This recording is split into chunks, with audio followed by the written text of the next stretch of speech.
Now the serpent was more subtle than any of the beasts of the earth which the Lord God made.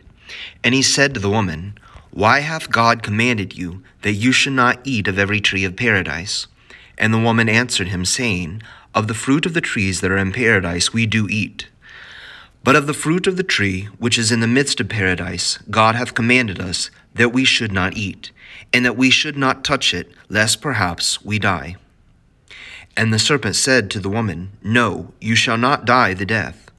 For God doth know that in what day soever you shall eat thereof, your eyes shall be opened, and you shall be as gods, knowing good and evil.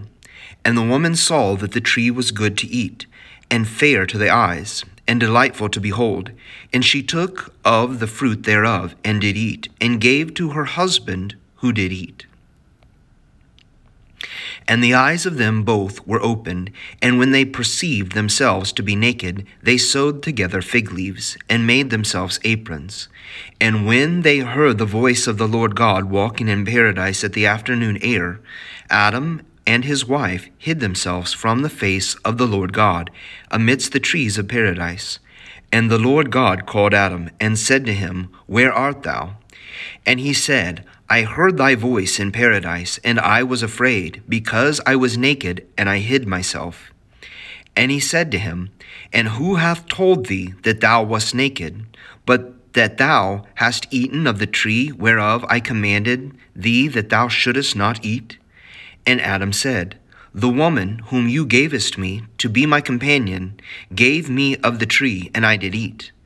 And the Lord God said to the woman, Why hast thou done this?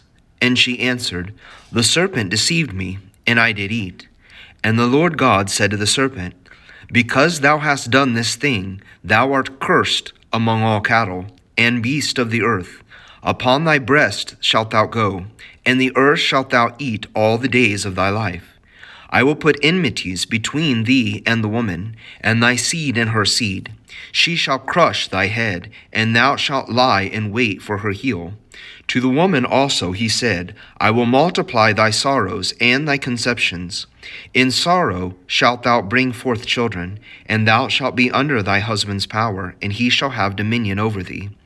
And to Adam he said, Because thou hast hearkened to the voice of thy wife, and hast eaten of the tree, whereof I commanded thee that thou shouldest not eat, cursed is the earth in thy work. With labor and toil shalt thou go thereof all the days of thy life. Thorns and thistles shall bring forth to thee, and thou shalt eat the herbs of the earth. In the sweat of thy face thou shalt eat bread till thou return to the earth, out of which thou wast naked. For dust thou art, and into dust thou shalt return. And Adam called the name of his wife Eve, because she was the mother of all the living. And the Lord God made for Adam and his wife garments of skins, and clothed them. And he said, Behold, Adam is become as one of us, knowing good and evil. Now thereof, lest perhaps he put forth his hand and take also of the tree of life, and eat, and live forever.